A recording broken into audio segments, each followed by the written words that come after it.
नमस्कार दोस्तों, JS education online channel के माध्यम से मैं जितेंद्र सिंह आपका स्वागत करता हूं। आज हम चर्चा करेंगे शिक्षा के उद्देश्यों पर। क्लास नंबर 2 है ये। आपके वर्तमान भारतीय समाज और प्रारंभिक शिक्षा से संबंधित टॉपिक होगा। ये बीटीसी सेकंड सेमेस्टर बीएड आपका एजुकेशन संबंधित जहां भी आपकी प्रतियोगी परीक्षा है वहां पर आता है। शिक्षा के उद्देश्य का अर्थ हम यहाँ समझ लेते हैं। शिक्षा के उद्देश्य वे आदर्श या लक्ष्य हैं जिन्हें प्राप्त करने के लिए शिक्षा की पूरी प्रक्रिया चलती है। देखिए क्या होता है, लक्ष्य आपका क्या है? आपका लक्ष्य है टीचर बनना। टीचर बनना है आपका लक्ष्य। अब इस लक्ष्य तक पहुंचने के लिए पहले आपने जो है ग्रेजुएशन किया, उसके बाद आपने डीएलएड किया या बीएड किया, उसके बाद आप टेट सी टेट करेंगे और उसके बाद जो भी इंटरव्यू हैं या जो भी प्रक्रियाएं हैं उन्हें पूरा करेंगे और हम बनेंगे टीचर। तो उन्हीं को जो पूरा हम कर रहे हैं, किसी भी लक्ष्य को या आदर्श को हम पूरा करने के लिए जिन चीज़ों का जिनका हम प्रयोग करते हैं वे क्या होते हैं? उद्देश्य होते हैं। तो जो शिक्षा के उद्देश्य हैं, यानी कि सारी प्रक्रिया में जो है जो भी काम हो रहा है वो क्या हो रहा है? उद्देश्य के माध्यम से हो रहा है। यानी शिक्षा के उद्देश्य का क्या अर्थ हुआ? जो भी आदर्श हैं या जो लक्ष्य हैं उन्हें प्राप्त करने की जो प्रक्रिया चल रही है वो इन उद्देश्यों के माध्यम से ही चलेगी। ये उद्देश्य यह निर्धारित करते हैं कि शिक्षा द्वारा व्यक्ति और समाज को किस ओर ले जाना है। यानी कि किसी व्यक्ति को हमें पशु बनाना है, टेररिस्ट बनाना है, या किसी समाज को हमें जो है आपस में लड़ने वाला बनाना है, या सभ्य और समझदार समाज विकसित करना है। तो ये जो हम निर्धारित कर लेते हैं, उन उद्देश्यों को पूरा करने के लिए जो है शिक्षा के उद्देश्य हमें बनाने पड़ते हैं। यानी किसी व्यक्ति को हमें डॉक्टर, इंजीनियर, या समाज को हमें सभ्य और ईमानदार, पढ़ा लिखा बनाना है तो शिक्षा के उद्देश्य उसी प्रकार से सेट किए जाएंगे उस शिक्षा के लिए। शिक्षा केवल ज्ञान अर्जन नहीं है, शिक्षा व्यक्ति के सर्वांगीण विकास का माध्यम है। और व्यक्ति के सर्वांगीण विकास को पूरा करने के लिए जो है हम उसी प्रकार के उद्देश्यों की आवश्यकता होती है। ये शिक्षा के उद्देश्य हुए। शिक्षा के उद्देश्यों की आवश्यकता क्यों पड़ी भैया, ये बात देख लेते हैं। यहाँ पर व्यक्ति एवं समाज के विकास हेतु दिशा प्रदान होती है। यानी कोई व्यक्ति है या कोई समाज है, उसके विकास हेतु हमें जो है सही दिशा, हमें किस दिशा में काम करना है उस दिशा को जो है प्रदान करने के लिए शिक्षा के उद्देश्यों की आवश्यकता होती है। व्यक्ति को बनना तो डॉक्टर है और हम उसे पढ़ा रहे हैं किसी लैंग्वेज को या किसी डांस क्लास की शिक्षा दे रहे हैं, हमने उद्देश्य सेट किए नहीं, तो वो क्या होगा? व्यक्ति अपने उद्देश्य से या अपनी दिशा से भटक जाएगा। हमें क्या बनाना है? डॉक्टर बनाना है, तो व्यक्ति को उसकी शिक्षा के उद्देश्य उसी तरीके से सेट होंगे। किसी समाज को हमें अच्छा बनाना है, सभ्य समाज बनाना है, तो उस समाज के लिए उसकी शिक्षा के उद्देश्य उसी तरीके से सेट होंगे कि समाज जो है अच्छा बने, अच्छी राह पर चले। राष्ट्र चरित्र का निर्माण करना है। हमें किस तरीके का राष्ट्र चाहिए? हमें स्वतंत्र नागरिक हों, ईमानदार नागरिक हों, कोई किसी का गुलाम ना हो, इस तरीके का राष्ट्र का निर्माण करना है, या राष्ट्र चरित्र का निर्माण करना है, ऐसे देश का निर्माण करना है, तो हमें जो है उसी तरीके के उद्देश्य सेट करने होंगे शिक्षा के लिए। अब अगले जो है उद्देश्यों की आवश्यकता क्या होती है? नैतिकता, सामाजिकता, आध्यात्मिकता के मूल्यों का विकास करना। व्यक्ति के अंदर या बालक के अंदर नैतिकता अच्छा, उसके वो जो है ईमानदार हो, वो जो है लोगों के प्रति प्रेम रखे। सामाजिकता यानी कि उसके अंदर सामाजिकता हो, बड़े छोटे का लिहाज करे, समाज के अकॉर्डिंग चले, ना कि समाज के विपरीत चले। और जो आध्यात्मिक मूल्य हैं यानी कि धर्म, अपना जो है ईमानदारी, सच्चाई, इन आध्यात्मिक मूल्यों का जो है उसके अंदर विकास करने के लिए शिक्षा के उद्देश्यों की आवश्यकता होती है। हमें जो है उसी तरीके से शिक्षा के उद्देश्य बनाने होते हैं जिस तरीके का हमें व्यक्ति को बनाना होता है। मानव संसाधन का समुचित उपयोग सुनिश्चित करना। देखिए मानव संसाधन से यहाँ क्या मतलब हुआ? यानी कि मानव एक संसाधन के रूप में काम करता है, उसे जैसी शिक्षा दी जाएगी। यदि किसी व्यक्ति को हमें डॉक्टर बनाना है और उसे जो है एक मानवीय संसाधन के रूप में प्रयोग करना है, जनता के जो जो जो रोगी हैं, जो बीमारियों से ग्रसित हैं, तो उस डॉक्टर के माध्यम से हम किसी समाज का बीमार व्यक्तियों का इलाज करवा के जो है उस मानव को जो है संसाधन के रूप में प्रयोग करते हैं। शिक्षा देने के लिए हमें अध्यापक बनाने होते हैं, जैसे डीएलएड बीएड करा रहे हैं, तो शिक्षा के उद्देश्य हमने उसी तरीके से सेट कर दिए। यानी कि जो मनुष्य जो है इस क्षेत्र में जाएंगे तो मानवीय संसाधन के रूप में जो है टीचर बन के लोगों को ज्ञान देंगे और अच्छे राष्ट्र का जो है निर्माण करेंगे।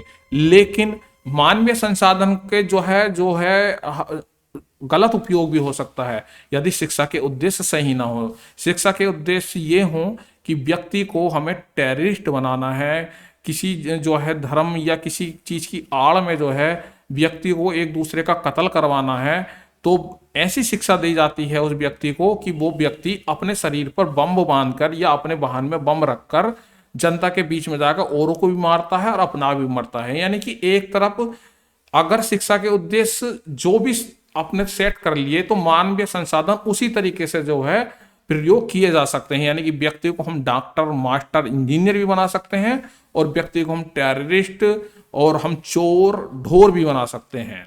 अब आता है आपका लोकतांत्रिक नागरिकता का विकास, यानी कि व्यक्ति के अंदर लोकतांत्रिक नागरिकता का विकास करना भी शिक्षा के उद्देश्य होते हैं, जहां पर यह शिक्षा दी जाती है कि गुलामी जो है अच्छी बात नहीं है, तो वहां पर जो है लोग स्वतंत्र रहेंगे और जो है अपने आप को सही से उसी तरीके से ढालेंगे। लेकिन वहीं जैसे आप किसी देश को देखेंगे कि जैसे आप देखते हैं उत्तर कोरिया या चीन, तो वहां पर क्या होता है, जनता को जो है लोकतांत्रिक माहौल में नहीं रहने देती सरकार, तो वो वहां के शिक्षा के उद्देश्य इसी तरीके से सेट करेगी कि लोगों को उसी तरीके की जीने की आदत पड़ जाए। यानी कि लोकतांत्रिक नागरिकता के लिए जो है शिक्षा के उद्देश्य उसी तरीके के होने चाहिए कि शिक्षा में समानता, स्वतंत्रता, ईमानदारी और राष्ट्र प्रेम की भावना विकसित करने के लिए जो है वो चीजें होनी चाहिए। इसके बाद देख लेते हैं शिक्षा के जो उद्देश्य हैं वो परंपरागत और आधुनिक दृष्टि से दो प्रकार में हमने वर्गों में बांट दिए हैं। पहला, प्राचीन भारतीय शिक्षा के उद्देश्य। सबसे पहले आत्मज्ञान और मोक्ष की प्राप्ति।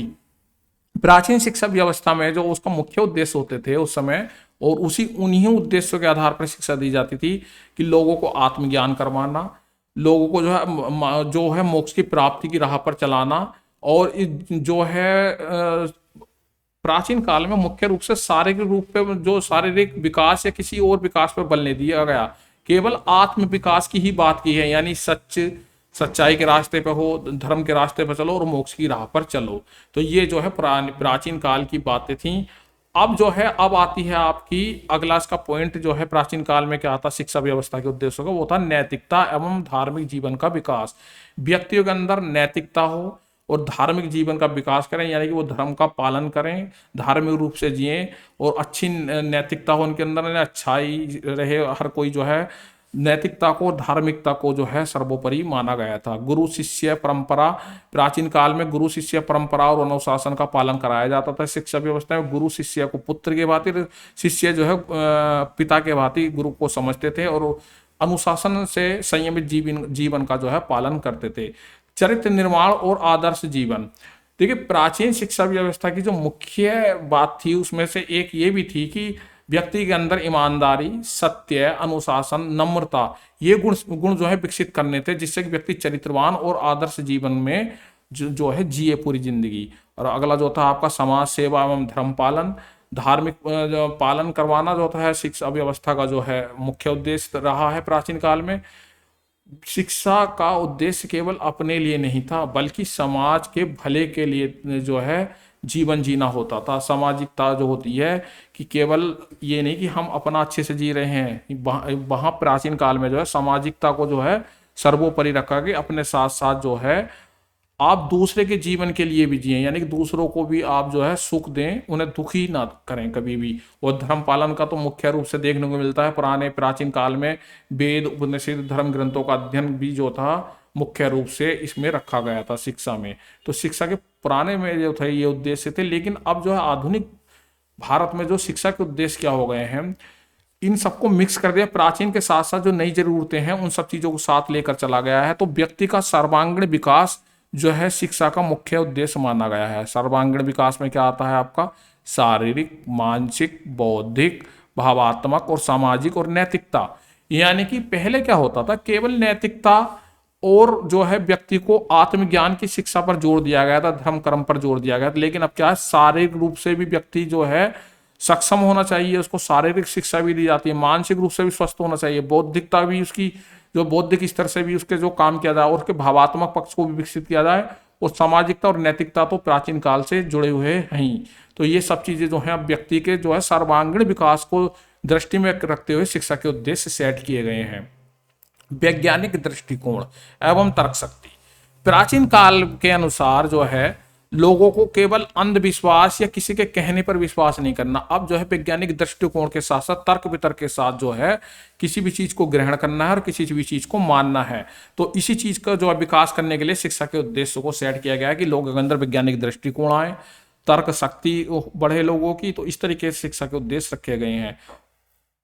लोकतांत्रिक मूल्यों का विकास, यानी कि अब व्यक्ति में या बालक में इस तरीके के विकास की जो है बात की जाती है कि जिसके अंदर उसके अंदर लोकतांत्रिक गुण पैदा हों। यानी कि लोकतांत्रिक गुण क्या हो, आपके समानता, स्वतंत्रता, सहिष्णुता, भाईचारा जैसे मूल्यों का विकास करना भी जो है आधुनिक शिक्षा का जो है मुख्य उद्देश्य है। राष्ट्रीय एकता, धर्मनिरपेक्षता एवं समानता की भावना।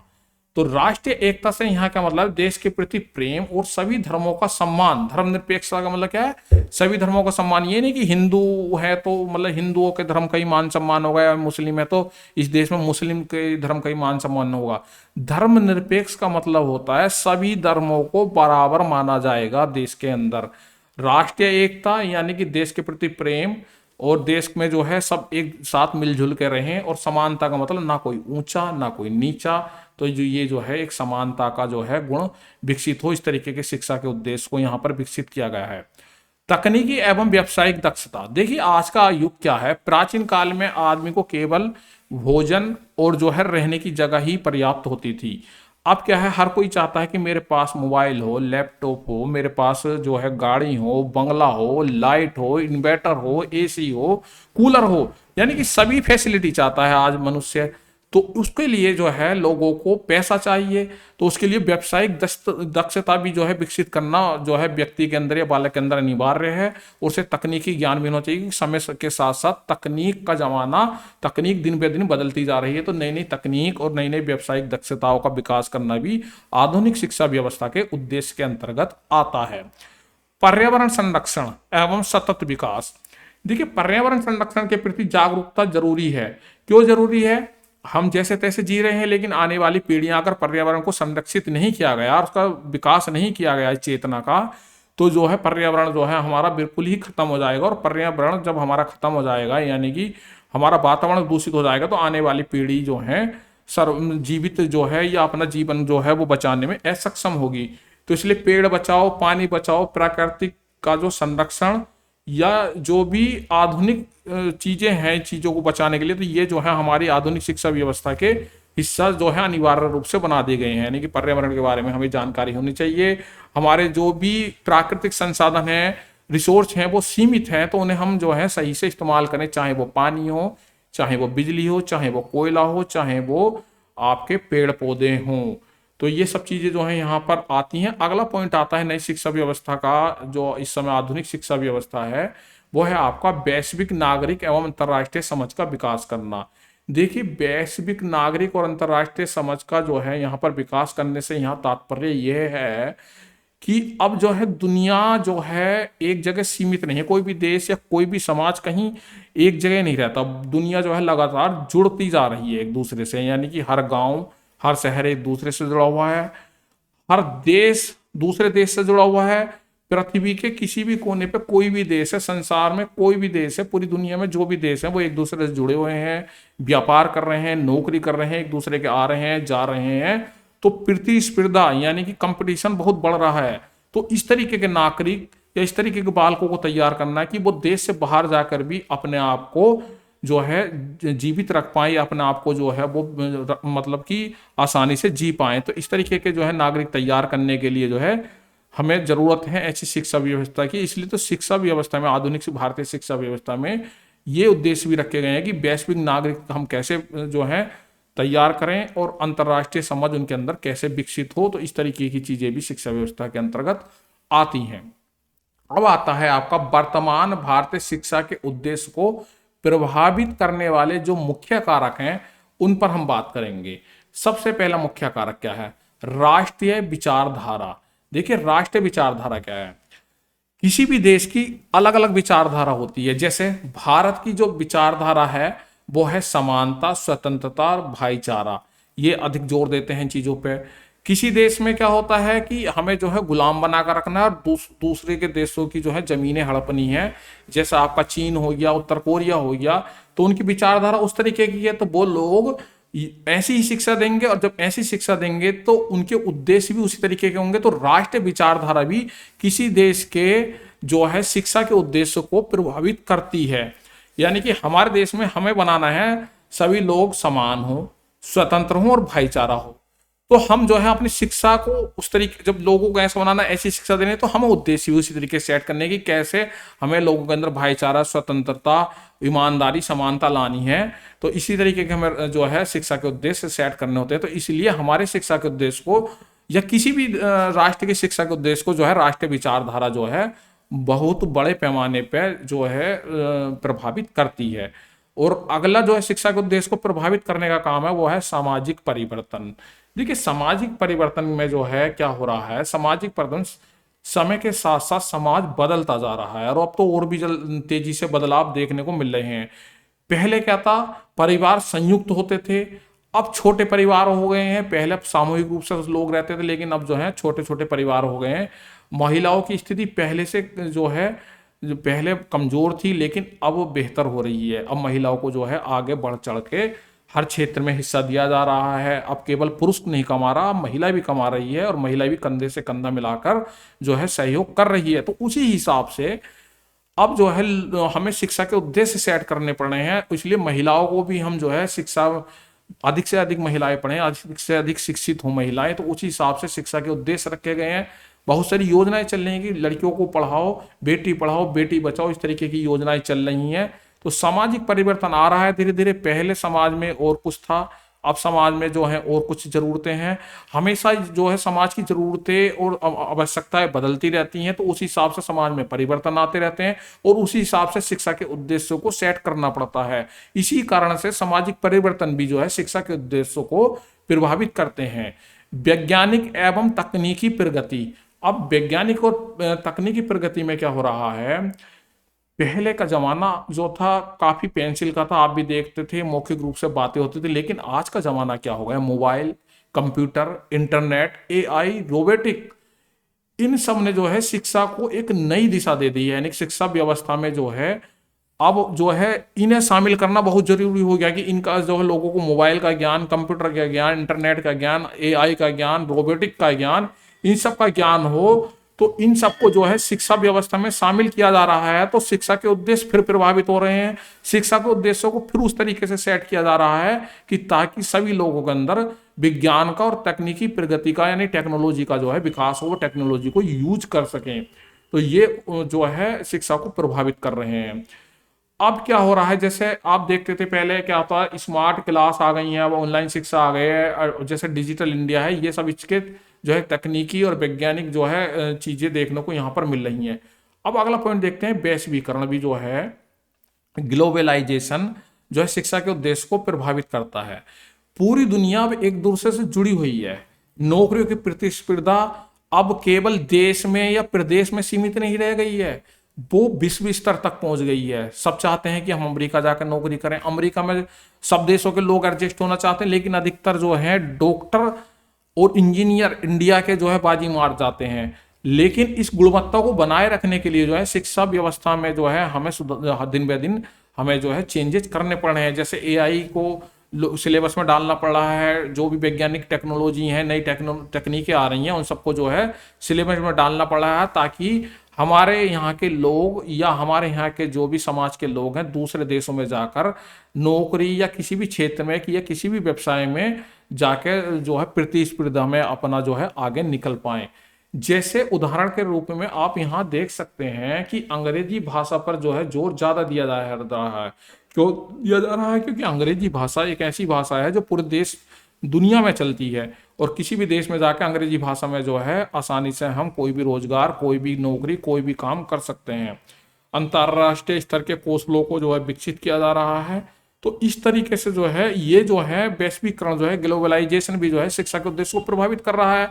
अगर लोगों को विदेश जाना है तो उन्हें इंग्लिश आनी चाहिए, तो इंग्लिश को भी सिलेबस में रखा गया, इंग्लिश भी सिखाई जा रही है। उसके अलावा टेक्नोलॉजी आनी चाहिए, नई नई चीज़ें आनी चाहिए, जो विदेशों में मांग है जिन चीज़ों की, उन्हें भी हमें शिक्षा में रखाना पड़ता है। और वो चीज़ें जो हैं शिक्षा के उद्देश्य को प्रभावित करती हैं। इसलिए वैश्वीकरण भी शिक्षा के उद्देश्य को जो है प्रभावित करने का मुख्य कारक है। अगले कारक देख लेते हैं यहाँ पर, आर्थिक आवश्यकताएं।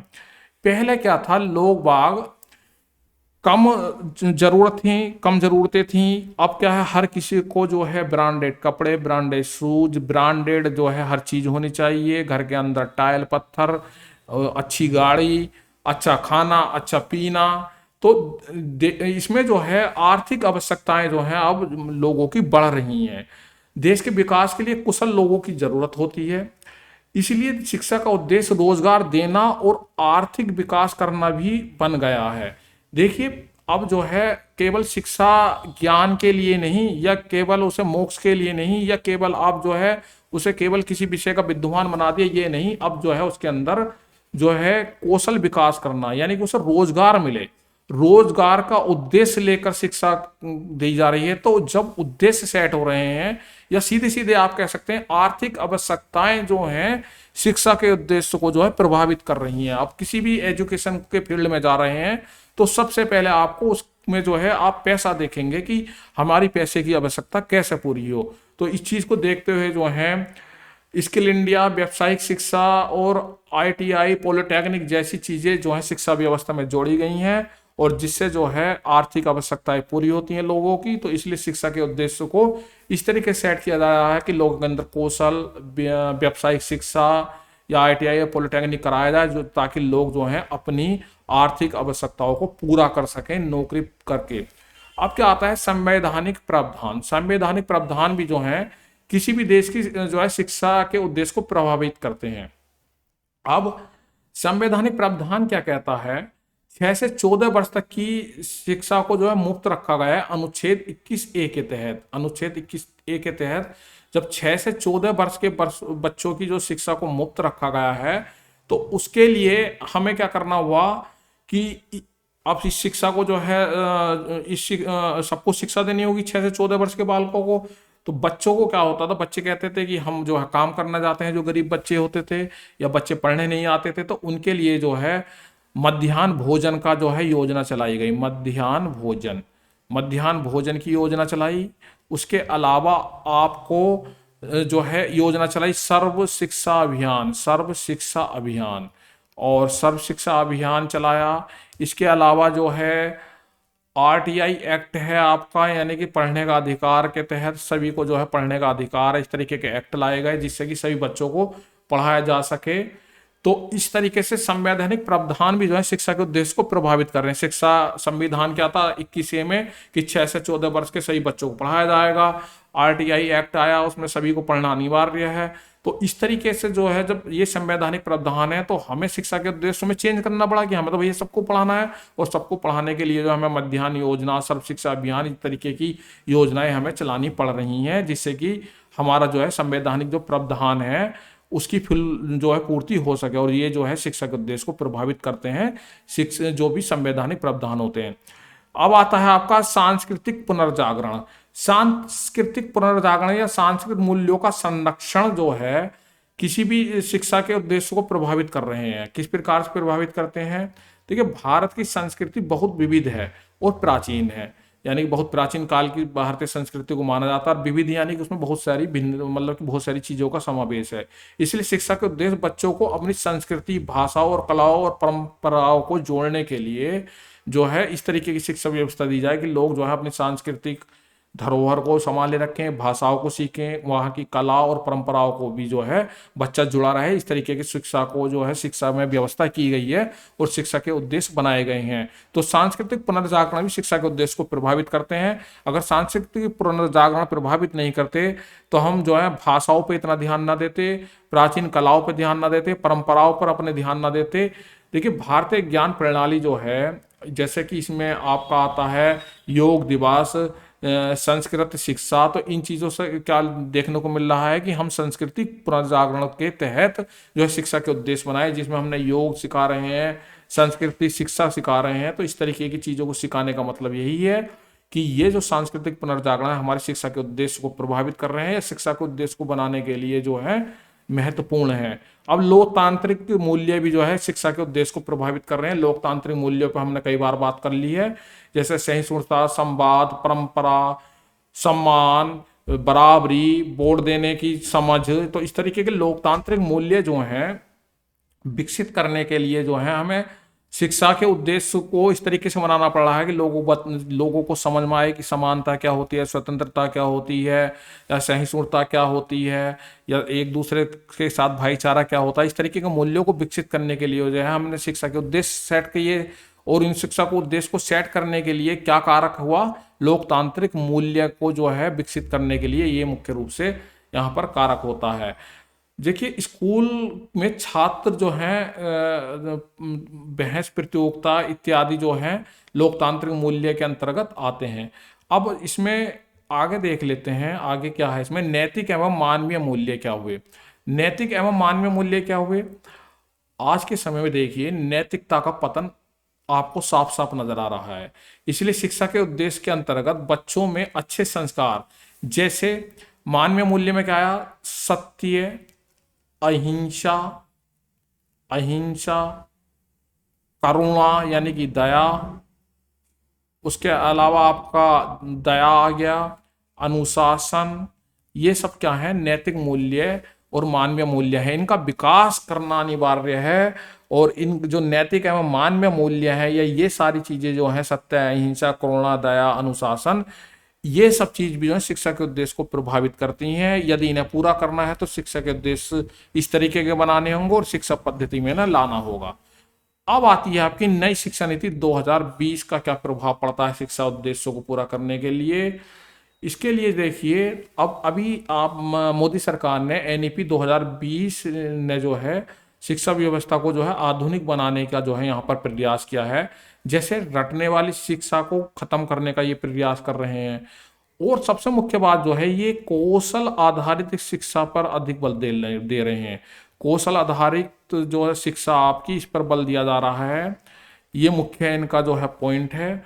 और पाठ्यक्रम को लचीला बना जा रहा है, यानी कि अब कोई भी जो है किसी भी सब्जेक्ट के साथ कुछ भी पढ़ सकता है। यानी फिजिक्स वाला जो है बायोलॉजी पढ़ सकता है, बायोलॉजी वाला मैथ पढ़ सकता है। कला, खेल, व्यावसायिक शिक्षा पे जो विशेष रूप से महत्व दे रहे हैं। यानी शिक्षा की नई जो पॉलिसी आई है 2020 तो इसमें जो है इन सब चीजों पर जो ध्यान दिया गया है, तो इनको पूरा करने के लिए फिर उद्देश्य जो है उसी तरीके से सेट हुए। तो नई शिक्षा नीति 2020 जो है जो शिक्षा के उद्देश्य को जो है प्रभावित कर रही है, यानी कि ये भी एक मुख्य कारक है। उदाहरण के तौर पे नई शिक्षा नीति में जो है आपको जो है ढांचा जो चेंज कर दिया है, 5+3+3+4, ये जो स्कूल का नया ढांचा होगा। कोडिंग शिक्षा जो है बचपन से दी जाएगी बच्चों को, यानी आपको 6, 7, 8 से शुरू कर दी जाएगी। कौशल शिक्षा दी जाएगी, यानी कौशलों का विकास जो है कराने की बात की जा रही है। इसके अलावा मातृभाषा का विकास भी इसमें जो है मुख्य बात निकल कर आ रही है। और एनईपी 2020 चैनल पर एक पूरा क्लास पड़ी हुई है, आप उसमें जाकर देख सकते हैं किस प्रकार से इस शिक्षा नीति ने जो है बहुत बड़े बदलाव किए हैं। अब टोटल कंक्लूजन क्या निकल कर आता है, सारांश क्या निकलता है, देखिए भारतीय शिक्षा के उद्देश्य समय के साथ बदलते रहे हैं। पहले शिक्षा का लक्ष्य आत्मज्ञान था और चरित्र निर्माण था। अब उसके साथ साथ तकनीकी दक्षता, रोजगार, वैश्विक नागरिकता से भी जुड़ गया है। यानी कि प्राचीन काल में क्या था, केवल बच्चे को आत्मज्ञान और अच्छा चरित्र निर्माण करना था, लेकिन अब क्या है, तकनीकी ज्ञान भी होना चाहिए, रोजगार भी मिलना चाहिए, और वैश्विक नागरिक भी जो है उसे बनाने के जो है योजना पर काम कर रहा है। आज की शिक्षा प्रणाली का उद्देश्य है एक ऐसा नागरिक तैयार करना जो नैतिक, सक्षम, वैज्ञानिक दृष्टिकोण वाला, सांस्कृतिक रूप से जागरूक और मानवता में विश्वास रखने वाला बने। यानी कि व्यक्ति के सर्वांगीण विकास को दृष्टि में रखते हुए शिक्षा के उद्देश्य सेट किए जा रहे हैं। अब परीक्षा संबंधित जो जो यहाँ से पूरी क्लास से मुख्य पॉइंट बन के आते हैं वो आता है आपका पॉइंट नंबर 1। शिक्षा के उद्देश्य व्यक्ति एवं समाज के विकास का मार्गदर्शक हैं। पहली बात, प्राचीन शिक्षा का लक्ष्य आत्मज्ञान था, लेकिन आधुनिक शिक्षा का ज्ञान सर्वांगीण विकास से है। और वर्तमान शिक्षा नीति एनईपी में कौशल, मूल्य एवं रचनात्मकता पर जोर दिया गया है। और राष्ट्रीय विचारधारा, सामाजिक परिवर्तन, तकनीकी प्रगति, वैश्वीकरण आदि प्रमुख जो हैं शिक्षा के उद्देश्य को प्रभावित करते हैं। ये कारक हैं आपके राष्ट्रीय विचारधारा, सामाजिक परिवर्तन, तकनीकी प्रगति और वैश्वीकरण जो है किसी भी शिक्षा के उद्देश्य को प्रभावित करने के मुख्य कारक हैं। अब उद्देश्य क्या है? नैतिकता, वैज्ञानिक दृष्टिकोण, रोजगार योग्यता, वैश्विक नागरिकता, मानवता का विकास, ये सभी विकासों को जो है यहाँ पर जो है विकसित करने का जो है मुख्य शिक्षा के उद्देश्य के अंतर्गत आते हैं। ये मुख्य पॉइंट है परीक्षा की दृष्टि से। आज की क्लास कैसी लगी आप कमेंट बॉक्स में जरूर लिखिएगा। ये विस्तृत क्लास है, इसे एक बार ध्यान से देखिए। आपका हमें ज्ञान में इंक्रीज करना है, ना कि रट्टा मरवा के पेपर पास करवाना। ये अगर आप सही से आप अपने विषय से लगाव रखेंगे, सही से पढ़ेंगे, तो आपको जो है फायदा होगा। आप जो है आगे चल के आप जो दूसरों को भी ये ज्ञान दे पाएंगे। आज के लिए इतना ही, धन्यवाद, नमस्कार।